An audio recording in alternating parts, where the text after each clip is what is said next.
Hello and welcome to another exciting episode of Utopia News WARCAST for Year 3. This is your host Wind, and the current date is April 9th. All right, so nothing special about this show. Same thing as always. We're gonna look at the current wars that are completed. Then we're gonna look at some of the wars that are past mid-time and that have some interesting movement on the charts. After that, we'll follow up with the wars that are either at or around or you know right up to the start of their war. So that's really anywhere between 1 hour and 46 hours, let's say. Depends. Different wars start at different times, so it's hard to judge where they're going to be right now without looking at them. But without further ado, let's dive on into this podcast. All right, just a quick look at what's been going on in the world since our last podcast. Sons of Anarchy defeats How Come We Can't Fund Dragons. Monsters is defeated by Simpsons, and Reborn of Noah, even though they looked like they had a very strong position on the chart, were just destroyed by absolutely ferocious. Now, Reborn of Noah took a ton of acres, so it's curious. I'm curious to see what exactly went down in that war.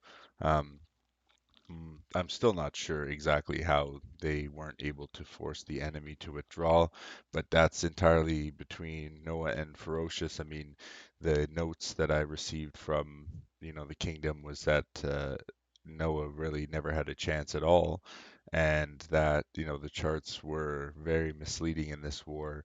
I mean, the only thing I can think of is that, Noah's provinces were just so big that they couldn't really do enough damage to defeat Ferocious. I have absolutely no clue. I mean, their net worth position, their land position, they even finished land up. Um, this is one of those wars that you really need to have all the intel for, because, unless there's some other hidden motivations there, I just don't see how the bigger kingdom withdraws to the smaller kingdom.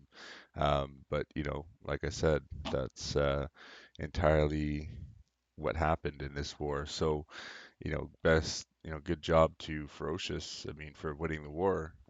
I still want to know some more information about that, though. Classic Video Games is defeated by Unnamed Kingdom, and the rest are still at war. The longest running war currently is Rebuilding Kingdom 212 versus guess what? As we know, the Woods War with Checkmate had concluded yesterday. That was quite a long war, and I think both sides are a little good for war right now. I hope they enjoy their 4-day break. But without going into that any further, let's take a look at the top 10 chart. All right, so nothing really changed here. I mean, we got our regular kingdoms in the same position as they were before. WTF takes the lead after winning their last war. Barco not far behind. Again, still growing. You can see the staircase that they're building here. Having a beer not too far behind again after they're fresh off their victory.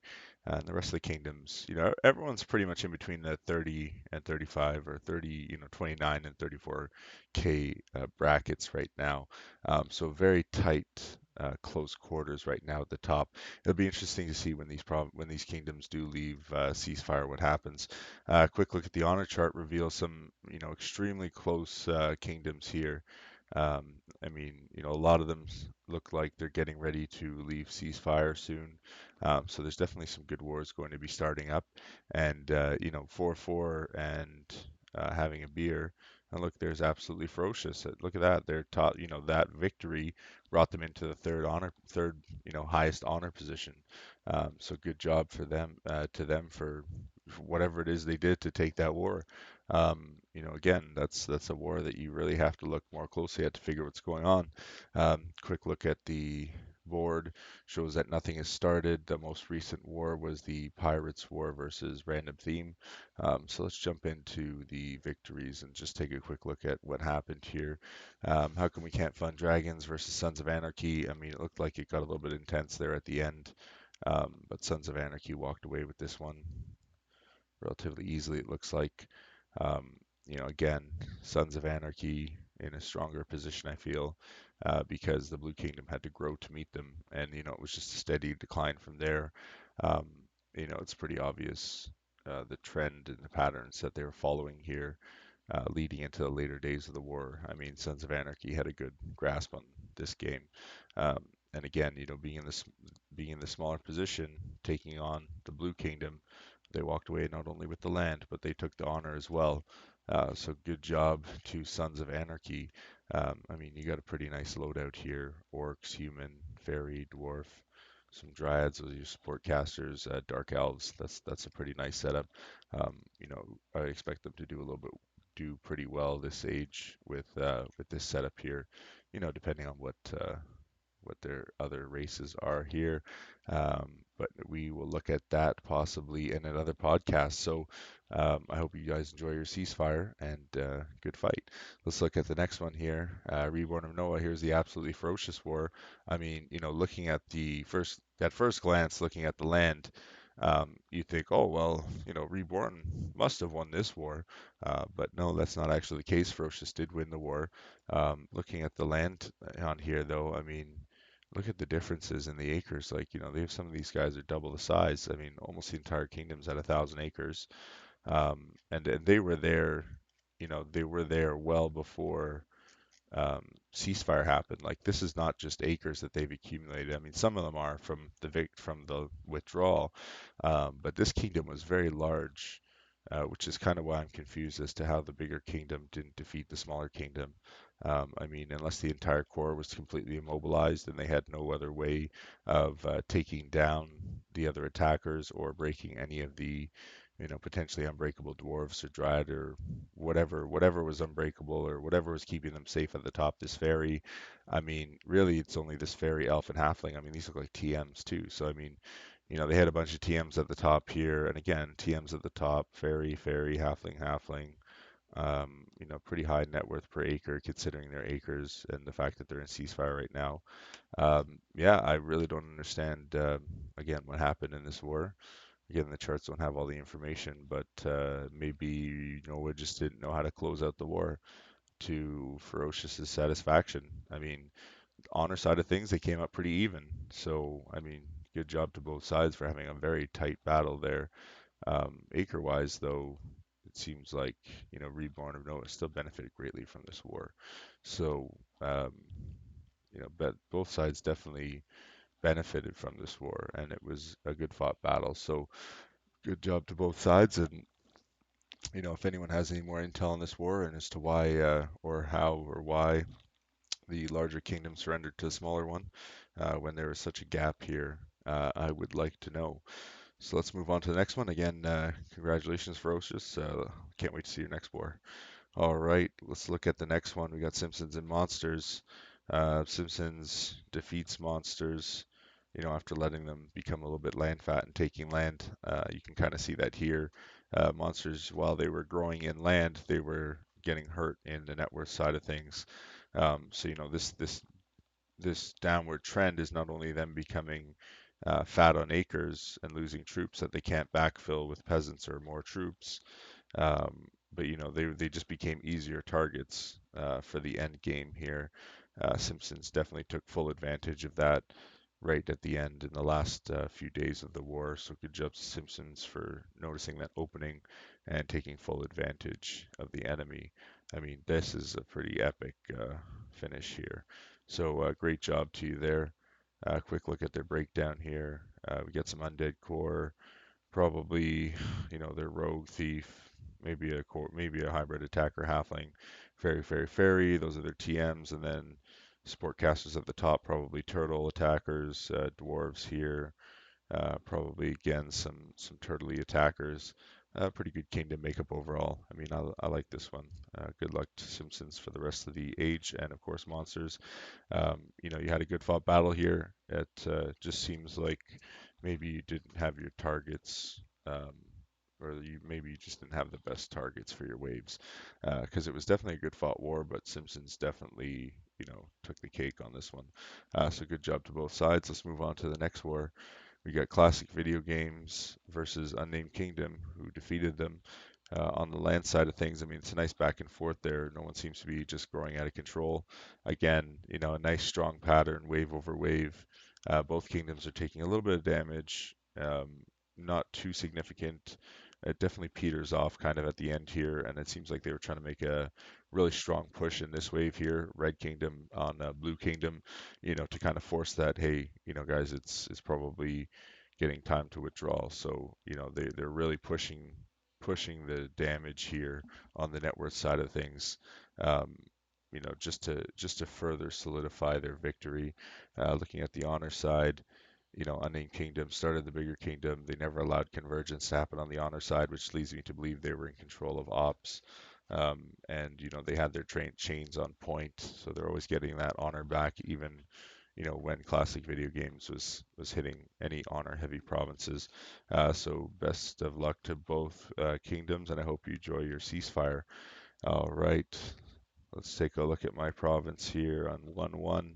Absolutely nothing going on. I do have some in-game mail here. Let's see if I can open it in a tab. I'm just going to check it out here and see what we've got. It looks like I've got a lot of messages from some people, mostly regarding the 7-4 and 7-5 war. Now, just to remind everyone which war that was, we're just going to pull it up here. So this would be the absolutely ferocious and Noah war. So awesome that they reached out to me. Let's just pull that one up again, and I'll just go quickly over the notes that I have from the individuals who sent me some in-game mail, because I did ask them for a little bit more. So according to this, at the end of the war, Ferocious had 9 unbreakable ferries, all higher raw TPA than every 7-4 province. And I would estimate 7/9 had a higher WPA than every 7-4 province. Also has started taking acres on our 500 to 6 acre ferries to gain pop space. They had the top 20 peons with chastity and riots, only 3 provinces above 3,000 peasants. So no economy. I mean, that kind of explains why they weren't able to just stomp them out with dragons and raw troop power, or op power. So, good control for sure by Ferocious. They did a big honor farm wave before withdrawal, able to get out before our wave. So that explains that side of things.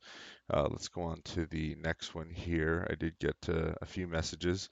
Um, Looks like they were offering a long-term summary. We'd definitely be interested in that as well. I apologize to everyone in this war, as we didn't get this information as early as I'd like to have. However, I do have most of it now. This is a great story, and definitely one that I want to post on the forums, because it does have so much substance to it. And it is actually, just looking at the messages that I have here, very insightful, and I think it would definitely um, it would definitely be useful. So I'll definitely be posting something about that further. Um, my thanks to 7-5 who reached out to my account to share that information with me. As I said, I'm just going to make a note here that I'm going to follow up with that story because we got the answers that we're looking for there. I regret not opening this mail a little bit sooner. However, for the amount of information that was provided, I don't think it would have been able to be covered in this podcast anyway, because, this is definitely something that should be in the forums. So thank you so much to the individuals who shared that information with me. You can definitely look forward towards a forum post and a news article. There may also be talk of an interview as well, depending on how they feel after the article is written. It is possible that we could do a one-on-one with the monarch of Absolutely Ferocious, possibly in Discord, or possibly in one of the podcasts upcoming. So, we'll keep that on the side burner for now. Definitely, I think it could be an exciting event that everyone would enjoy. So, without further ado, let's get back to the wars currently in progress. We've got Guess What versus Rebuilding Kingdom. Let's take a quick look at net worth side of things. I mean, holy cow, what is going on here? Well, this is our micro war here, where one side just kept losing provinces, and despite that, they're still kicking butt and taking names. So good job to you guys on this one.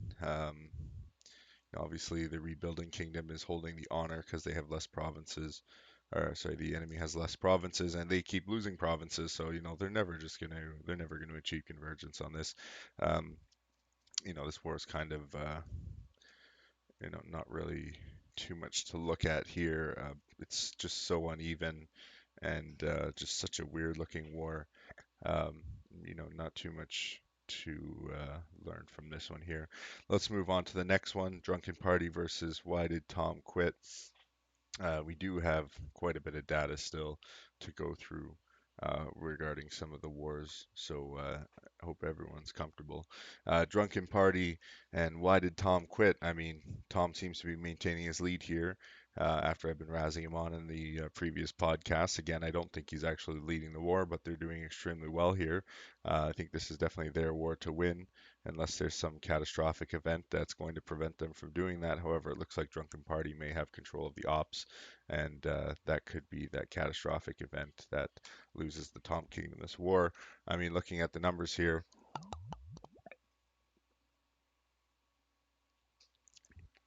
Drunken Party has this ferry that's probably unbreakable, probably doing a ton of damage op-wise to everyone in the top net worth brackets here. Um, where's the next ferry? Pretty low down there. Where's their first TM? Kind of here-ish. I mean, this is definitely a tough one for the Tom Kingdom because it definitely looks like they're in a good position to take this war. However, it comes down to province management and what the cores look like and how many unbreakables there are. But this war doesn't look like, really it could necessarily end anytime soon.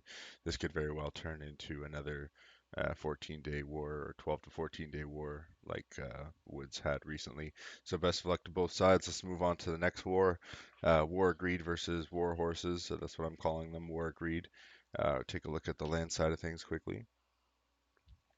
Definitely looks like Warhorses was taken down a little bit at the beginning there, but they managed to pull back and are maintaining this upper hand position with the land. Let's see if it matches the net worth side of things. Wow.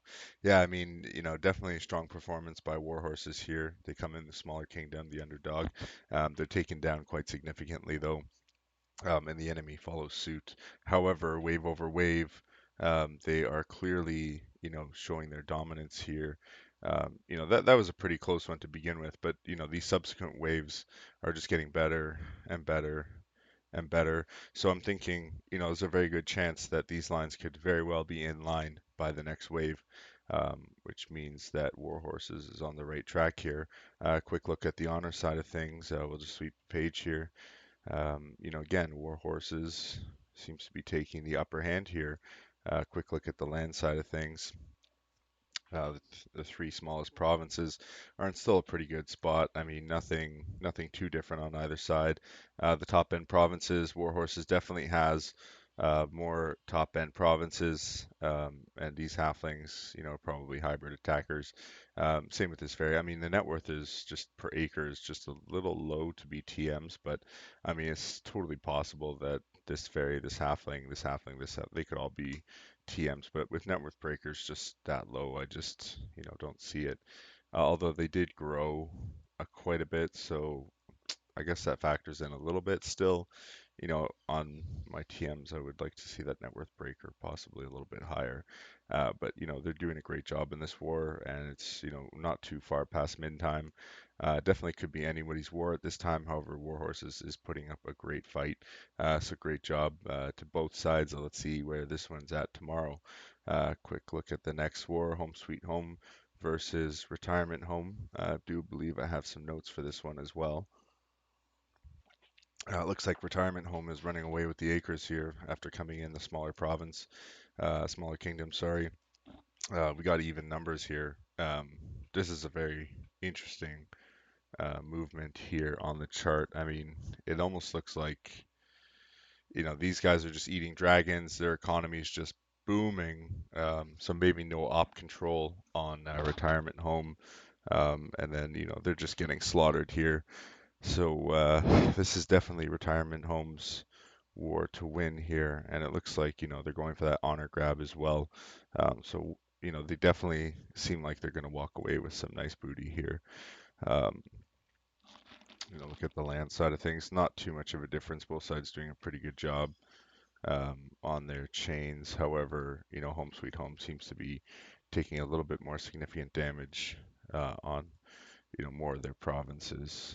There's probably just a wave here from Retirement Home. Um, to be honest, it doesn't look like Retirement Home had a wave. It almost looks like their wave's just about to come up just now. They definitely had their last wave was right here on March, April. So this would have been April 4th here was their last wave. So it may be some time before the next wave is incoming, but definitely Home Sweet Home will likely have their wave coming up next, it seems like. So good luck to everyone in that war. We do have some notes here regarding this war. So this is, from the perspective of someone inside the kingdom, um, 1/6 specifically, and their investigation into 1/4's news. We ceasefired them a while ago, and again, this is 1/6 talking. But it seems they were wanting a war, friendly one, so we dropped our ceasefire in January and waived them. What we didn't know is that they'd been hitting 1/7 trying to war with them, but they hit back. Their kingdom name comes from the fact that they were getting a lot of outside hits, and you can see that in the news. Unfortunately, we did not give them the button. They declared beginning of February and deep chain 2 of our attackers down into them being unable to attack, and they're still hitting them. So maybe, they're just being a dead horse there, but I've always liked to assign extra hits on provinces that are down in the dumps to keep them there.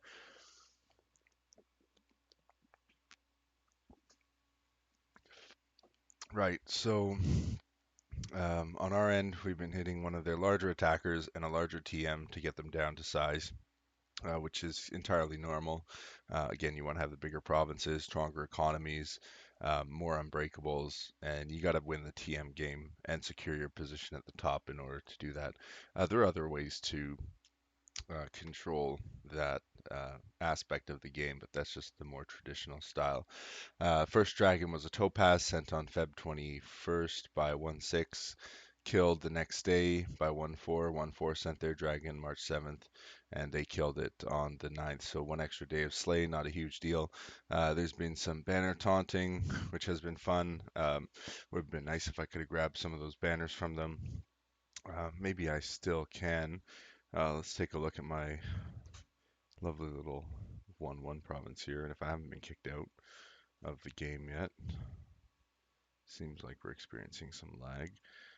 1/4, let's see if they've got any taunt banners up. Oh yeah, here we go. OMG, let's zoom in a little bit. Let's see how bad this is. I mean, this is quite possibly one of the worst taunt banners I've ever seen. I mean, I've made some really bad ones, definitely worse than this, but this is definitely, one of the worst ones I've ever seen. I mean, there's a beauty to it though. It's we totally don't give a shit to the point that we're just going to give you a banner that you almost can't even see what's going on. I mean, we got a purple, pink, and a green cat. I know I can see that because I've got a very overactive imagination. OMG, don't you love unicorns? I mean, unicorns are great. Although I don't understand the kittens. I mean, not a whole lot about this banner makes sense. Again, there's the beauty of it. Um, the worse it is shows that you don't really give a shit. Well, that would explain the unicorn thing. Yeah, absolutely. So good job, guys. You got some interesting banner stuff going on there. Some other things to note is a good side for us is that with the amount of ops we have on our side, we've noted that their attackers leave themselves quite wide open. We've recorded defense at home anywhere from 1 to 20k. Wow. When you're in that situation, that 1k, that's when I have my, no, I don't want to do that. That's when I have my, TMs marching every single general they have. 20k even, sometimes I like to keep a 20 to 40k offense on my TMs, and I will have them actually march on those targets to keep them down, usually with raises. Um, from the top end because it's kind of pointless to take 5 to 10 or 20 acres when you're that much bigger. Still, though, killing the troops and every acre counts, but raises can really, really hurt you bad in the long run. especially when you're already in control of the enemy's economy. Um, and that was after an attack. So we feel optimistic given the more attackers they try to pin down with deep chains, the more likely they'll be able to get to the point where they can start hitting those low defense provinces when they can send after someone else. Additionally, neither side really has unbreakable kingdoms yet, but it's still nearing the end of day one. So, this war isn't really, um, hasn't really gone too far. Um, Maybe this is, where are we right now? 37. So this intel is a tiny bit old um, because I do believe I got it this morning, which is about 12 hours ago. So that makes sense. The biggest objective I think on both sides is just to have fun. That's great. I mean that goes back to Persian's hope for the game that everyone just has a good time. Um, Aside from that, good job, guys. I mean, that's a really good objective to have. Also, we picked them because they're around our size and they seem to have a similar setup. Also noting 1-4 has a benediction for another 26 days and 1-6 has a havoc. So, again, showing their skill and dominance with the TM side of things. That havoc's definitely betting them. Sorry, definitely working for them. And as you can see here, this was the only dragon I found in the news. So, 1-6 um, is sitting on and it says yeah, 1-6 is sitting on the dragon. Um, I think they've slain it actually, March 21st. Oh yeah, they've slain it. So um, actually, I'm not sure if they've slain this dragon or not. I can reach out to them and find out, but I'm sure they've slain it. Based on this information above, where they're talking about killing it every 1 to 2 ticks. I would expect no less from them. So best of luck to both sides. Definitely looks like a nice, good fight. Um, both kingdoms looked like they were war hungry going in. So let's see how min time goes. I mean, definitely looking at this though, um, you know, retirement home of the Red Kingdom's really sticking it to them for this amount of damage at this period in time. I mean, retirement home doesn't necessarily, you know, I mean, they've won this war. Who are we kidding? Home Sweet Home just doesn't seem like they were in the best position to take this because I mean they were on a benediction. That's not a good. That's just no. Just when you're going to war, just no. We're just gonna leave it at that. So good job to both sides.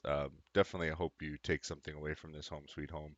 Retirement home had a great plan here. You're definitely fighting a good warring kingdom, so nothing to be ashamed of if you do lose this war. So good job to both sides, especially to retirement home for kicking so much butt and making it so blatantly obvious. All right, let's move on to the next one here. We've got WARRRrrr 2-4 versus Raw's War. Now I've got a little bit more information on this one as well. Oh yes, this is the kingdom that likes ships, and this is the kingdom that just likes random letters. I think their names actually mean something, but we're not going to go into that. It looks like a nice tight battle here on the land side of things. Net worth side, I mean, Raw definitely looks like they're dominating this war. There's a nice strong play here at the very beginning where they attempted to achieve convergence, but it doesn't seem they were able to. Red Kingdom grew to meet them. So good job here. I mean, it takes a lot of planning to grow to meet a kingdom that's bigger and successfully bring them down out of your ceasefire. It's all skill at that point. I mean, skill and planning. I mean, as you can see here, these gaps are just getting bigger. Definitely Red Kingdom's war to win here. Quick look at the honor side of things while I sweep the screen. It's just, again, they're getting closer and closer to achieving, that honor control. I mean, looking at this trend line, you can kind of see, where we're headed right now and the skew. I mean, red seems to be going on a faster, more acute upward angle, um, where, Blue Kingdom is definitely in a downward trend at this time. Um, so as I said, definitely Raw is War has the best chance, I believe, at winning this. It's going to come down to how much honor and how much land is Blue Kingdom going to let them walk away with. Um, Not this thing again. Okay, so quick look at this war here. Yeah, a quick look at Raw's War versus War Agreed. This is the data from the last podcast. 2-4 looks like they had a stronger TPA, WPA science advantages. But again, this is linked to acres as well. They also had less acres, so it makes sense. They're actually pretty even. Military numbers pretty even. Peons slightly to 6-3's advantage. Definitely income is as well. Um, Possibly more elites on 2-4's side. Some things to note: ritual covering the lands has been lifted. Affluent, that's really strange. More common to see an affluent ritual possibly in an out of protection war as opposed to a year 3 war, but whatever works. Looks like they had a dragon topaz on 2-4. Um, they slew that within 3 ticks. They send another dragon. Um, Started Topaz Dragons. So lots of Topaz Dragons going back and forth here, and they seem to be slaying them pretty quickly. So all dragons are slain as of now, so no kingdom has a dragon on them. Um, Not 100% sure when they slew theirs, but here's a more recent updated KD Econ. Definitely looks like 2-4 is in a stronger net worth position. Definitely did more TM damage and are in a better position at this time. Again, the peon side, not so much, but definitely the military side of things. Again, very strong income on 6-3, but they are taking significant damage in this department here. So definitely not a good sign for them on that one. Quick look at the Seraphim report here for the past 53 hours reveals that both kings are pretty evenly matched. However, one side has a proponent, likes to take more acres, it seems like. And this massacres down here is probably explains what happened to that TPA and WPA. So good job in leveraging your attacker's power to work in some non-land attacks. Those are very essential. In my opinion, a lot of really tough and close wars can't really be won just by traditional marches alone if you're not fully leveraging raises and your massacres, and then later on your learns, if that's even going to be a thing ever, to reduce that science effectiveness, or whatever it is learns do in war. I honestly can't even remember now because it's been so long since I don't think I've ever done a learn in war. Um, it's one of those things people just don't do very often. And it might only actually be beneficial late age against someone who has a ton of science. If you're trying to maybe bring them down, I don't know. I can think of better things to do with those armies. Again, good luck to everyone in this war. The most effective it seems like is this Ile province down here. Eight attacks made to 46 attacks taken. Quite significant versus the enemy here. I mean, their worst case scenario, these two guys here, Black Pearl and USS Revenge. However, for the acres that they're negative and the few hits that they have, very strong, waves were taken on those provinces for so few acres. Um, or sorry, for so few attacks to generate so many acres lost, despite them taking 11 and 10, and this guy only taking 8. I mean, he's only at minus 876. They're only about 150 off, and this guy's taken about half the hits the other guy has, and again, same situation, half the hits and half the damage here, but still good performance on both sides. So let's move on to the next war here. Let's get those closed up. Syndicate comes from Mickey. Now, this is the war I think we've all been waiting for. Definitely, I know some of my viewers are probably waiting to see what's going on in this war. Syndicate comes from Mickey. Mickey's wonders when. Mm, to be honest, I have absolutely no clue if Mickey is in either of these kingdoms, or if it's just they're just playing a game here, or if Blue Kingdom is even in fact Syndicate.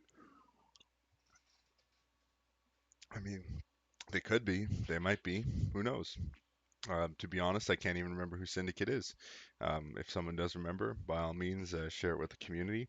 It does sound familiar. I know they may have been somebody at some time, but I just can't remember right now. Looking at the land side of things, definitely strong performances on both sides. However, the Red Kingdom seems to be doing extremely well in their most recent wave. Um, it doesn't seem like Blue Kingdom was able to rebound back off of that. So it'll be interesting to see where this war goes. Definitely a tight battle. I think this could be anybody's war at this time. Both sides have taken significant damage. However, Syndicate is down 2 million net worth, and the Mickey Red Kingdom has, just exploded in honor. So either way, no matter who wins this war, somebody's walking away with a ton of honor, and I feel like it's going to be the Red Kingdom. Definitely feel like the Red Kingdom's in a stronger position here. Looking at some of the notes that I have here, it looks like 4-5 is covered with an onslaught. They're both covered with onslaughts, approximately the same time frame. They're overcasted. One comment from 712 is that they're convinced that Fey Halfling is a shit pick. I put that in there just because there is some discussion about Fairy Halflings and how they're OP, or some people are saying they're just junk. Others argue that it's the best combination to have, but that's just not the case. So let's take a look here. 712 are in mid-wave when the below report was generated. So that's kind of what we're seeing on the charts there. War declared on 4-5. Looks like there's some Emerald Dragons going back and forth. Emerald, Syndicate, Emerald Dragon. So it looks like the Emerald Dragon was just called Ruby Dragon. There's a lot of dragons here. I can't even keep track of these. Emerald Dragon coming from Syndicate. This is just, there's a lot of dragons in this war. So nice to see that there's a lot of dragons going back and forth. That kind of explains the strong positions that we're seeing on the chart here. I mean, it almost doesn't look like they have emeralds sitting on it. If they do, they must be slaying them right away. I don't think either of them have dragons on them. I did pull intel on both sides. I did get caught several times, and the kingdoms called me out on that. So good job for catching me. Good job for noticing. I mean, this is just crazy. Look at this: 185 attacks, 12,000 acres, versus 155 attacks on 8,000 acres. This is like fantastic. I love what I'm seeing here. These massacres are definitely going to play a part. That's when I go back to what I was saying about non-land attacks. You got to work those in, especially when you're dealing with higher skill kingdoms. I mean, you can get away with just doing traditional marches and burying the enemy that way, and doing the more traditional play style. But these are the kind of things that you need to think of when you're facing those top kingdoms. Um, Pretty sweet land exchange up there for how short this war has actually been and how few uniques there actually are. I think we're gonna have some really, really epic wars come mid time and then, or sorry, come mid age and then late age. 13 to 1 on top, Spider-Man and Iron Man following just behind, 12 and 0. The worst attacked province here looks like it was Haruhara. Um, 10 to 25, not even that bad. Looking at the enemy side of things here, I mean, worst attacked was Krang, 8 to 26. I mean, definitely looks like there's not as many attacks here, but again, these numbers could be the fact that 712 was in midwave when this information was generated, so they are technically, a couple hits ahead of 4-5 on this one. Let's see if I have any other notes outside of the ordinary. Looks like two people, or there's some bounces. This Thor guy bounced 2 times. That's sad times for Thor. Where's Thor? Thor's down here, right here, 6 and 10.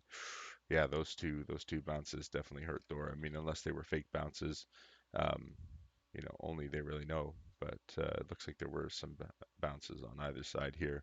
It always tends to happen. I mean, someone always forgets or doesn't do something, or dragons, or ritual, or whatever the case may be. There's so many things that could cause a failed army, or a failed attack rather. So best of luck to both sides on this war. I don't believe I have any more data on this at this time, other than both these kingdoms are pretty sweet kingdoms. So if you want a great war, um, both these kingdoms will be waiting for you whenever they finish their war and finish their ceasefire. definitely some great kingdoms to see war in the top, despite the fact that it's a summer break for most people, and some people are taking a break from Utopia. We're going to have some great wars to sage people. Definitely pay attention to upcoming news reports as well as, do your own research. I implore you to do your own research, take intel, figure stuff out. That's how this game works. So best of luck to both sides, and no hard feelings.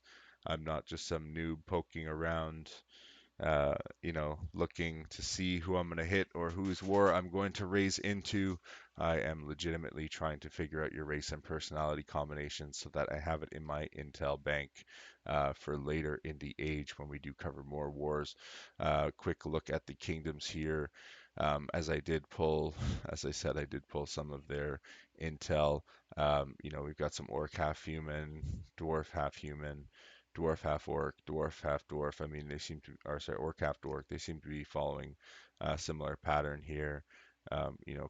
Quick offense sort shows them in a pretty strong position offense wise. I mean, even this human has 200k, 208k offense. I mean, look at the defense side of things, and armies at home right now. This is the 4-5. This is the 4-5 kingdom. Those are some pretty solid defenses at home for attackers, I must say. Going over to the flip side of things on 712 side, looks like they got a half elf fairy, half orc half human, human half dwarf, avian full avian, pure human, sorry, dryad half human. So it seems like these kingdoms are kind of favoring similar setups with their core. Quick look at the offense side of things shows that they're in a pretty good position. Defensively, they are also in a pretty good position. I mean, again, a lot of these attackers have decently high at-home defense numbers. Definitely not something you want to see. And for this avian, he's doing pretty well still with 50k. Um, but definitely a soft target at this time, I would say. Is it the best target? Probably not, because he's very low offense, not the highest net worth. So, this is one of your balloon type provinces. So no, best of luck to everyone in this war. Let's take a quick look at their banners. I mean, that looks pretty sweet. Good job, banner guys. I love it when you make your own banners and have cool stuff customized into it. Looks fantastic. Um, you know, I'm not sure I understand. I guess I understand this. I mean, this is supposed to be like Thanos or something. Um, I guess some kind of meme is going on here. I can't wait to see who these kingdoms actually are and if Mickey actually is part of them. Definitely, I think will be an interesting reveal when they do tag. So best of luck to both sides on that war. Um, Nothing going on here aside from unicorn work. Um, we got our kingdom here, Utopian Crosswords, in our next war versus Chaos Neverending. Now, if you remember, Crosswords just got demolished, completely demolished by Barco in their last war. I believe it was their last war, but it was basically like, a big bully kid beating up the little kid for his lunch money after school. That's kind of what that war was. But they did a decent job, kind of walking away with some honor and some land at the end of that. It wasn't a total heist, but Crosswords definitely got hurt by that war. Now, looking at the Chaos War that they're currently a part of, I mean, looks like they're doing a good job bringing the Acres back to their side. They've definitely done double the damage. Um, this is kind of the pattern that we see in a kingdom that's on the path to victory. Looks like they're both kind of, or rather, Utopian Crosswords probably having their wave right now, or just finished their wave. Definitely a strong movement here, right and around here. They did excellent work at this point here, and this point here. They're solidifying their position in this and creating the trend. While they're still descending, they're likely not going to go past this line. This is their buffer line or line of resistance, or line of support. Whereas this is going to become the resistance line for the Red Kingdom.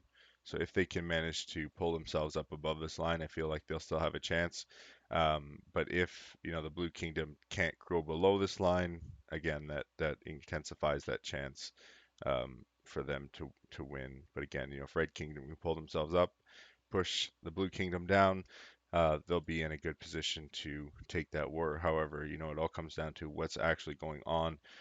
Quick look at the honor side of things. Definitely Utopian Crosswords in control of this war, or it looks like they've just taken control of this war as of their last wave. Whether they can maintain it or not is to be seen. However, they do have a lot of orcs, so that should be working in their favor. And looking at the damage side of things, I mean, there's quite significant damage done to these provinces, and likely, again, congratulations on such a high net worth per acre. I think this is the second highest one I've seen so far. The last war that we looked at, I believe it was yesterday, had one slightly higher than this. So great work there on that chain was phenomenal. I mean, look at that. That is quite a significant drop in acres, and probably part of the reason why Utopian Crosswords has such a strong bounce back. So best of luck to both sides on that war, and definitely one, be curious to see what Chaos does, because Chaos doesn't necessarily withdraw easy. However, it seems like they are outmatched in this one, but definitely Chaos don't give up easy just because I said that. I want to see a nice, hard fought, clean battle. Let's see what you guys can do. You still got another, 12 to 14 hours to wrap this one up. So let's see what you can do. Best of luck to both sides. Let's move on to the next war. We've got Unnamed Kingdom versus Unnamed Kingdom. Um, I don't know what to say here. These guys are just trying to confuse everything. Looks like Unnamed Kingdom has one less province than Unnamed Kingdom. And Unnamed Kingdom is in the upper position. See how this is confusing? Um, I mean, I'm going to slap their numbers on this, but we're just going to go with Blue and Red Kingdom. But it kind of is bothering me a little bit. So Unnamed Kingdom 1-7 and 1-11.